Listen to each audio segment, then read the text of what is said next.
What's up folks, John here from BOIS, and today I wanted to show you a live trading demonstration of the MT2 trading bot version 24.9 for Forex, which is also known as MT2 Forex, and you can subscribe for signals free of cost as far as the license goes.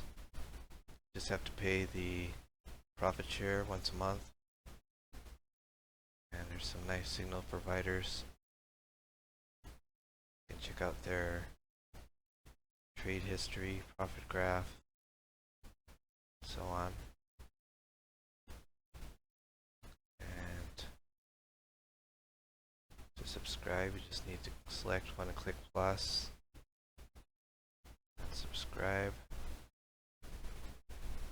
Set up your lot size or percent of balance for your trades, and you can override their martingale settings if you want. No martingale or a next signal, whatever type you like, and different settings for those. I wouldn't suggest on next expiry. That's pretty risky unless it's maybe if they're trading highly oversold or bought signals. The next signal is probably the best bet. Set up your steps, coefficient, and you can choose to ignore news filter, and you can pause if they increase the commission.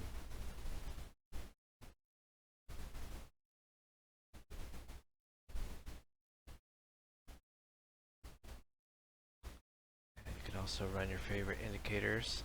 You might be using for binary options, so you can go ahead and just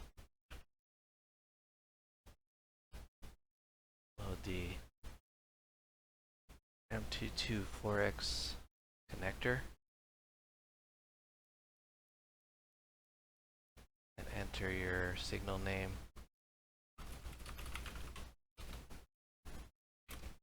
and your indicator.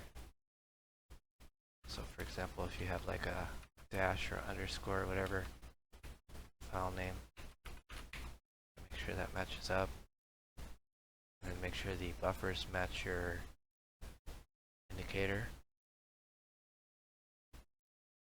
So for example, the SC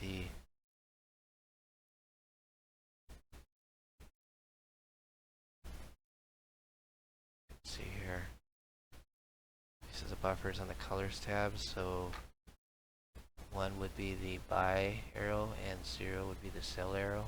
And make sure that matches according to how you want it to run.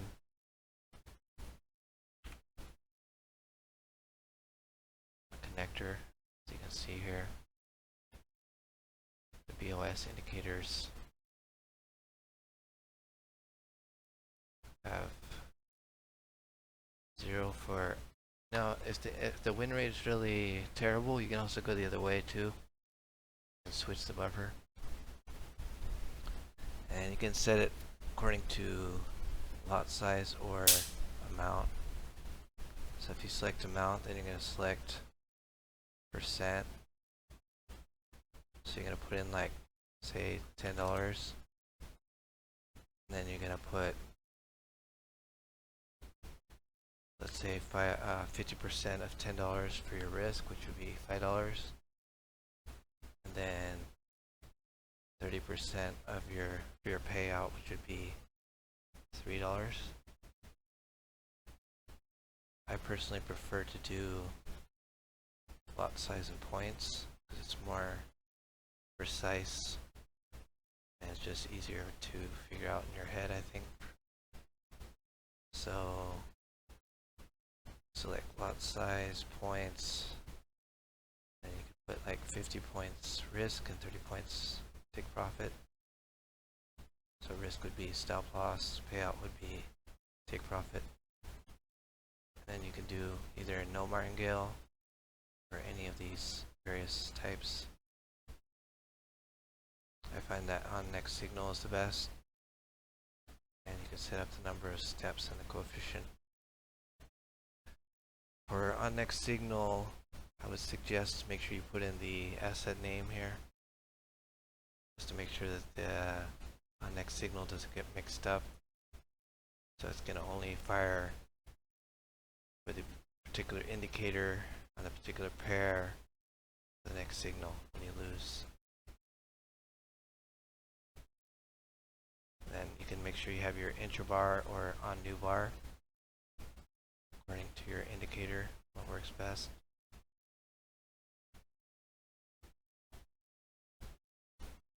You can even do 5 minutes for the expiry when the trades will close.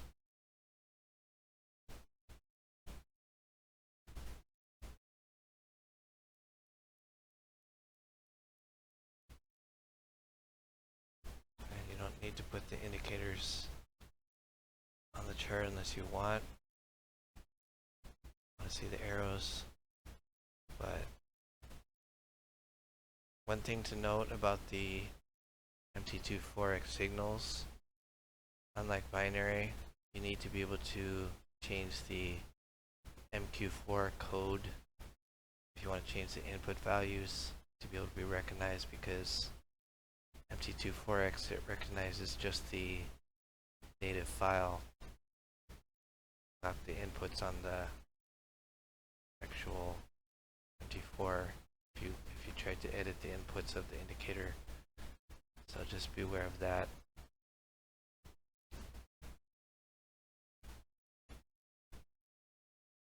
So as you can see here, we got first signals that came in smooth, and we got one loss waiting for the next signal, the martingale next signal, M1. So I'll be back with the next signal. Okay, so I got another signal here, the OSSR coming in on USD CAD.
Hopefully we'll be able to get a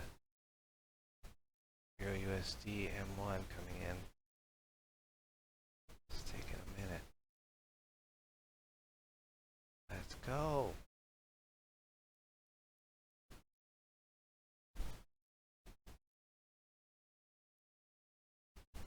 Another thing I want to touch on is settings here. Trading filters, make sure you set up your maximum spread and your trading hours and your limit of open trades per pair if you're doing martingale next signal.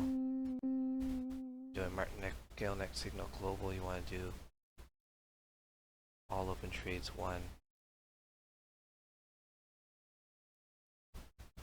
And I would suggest that you pause from 3 a.m.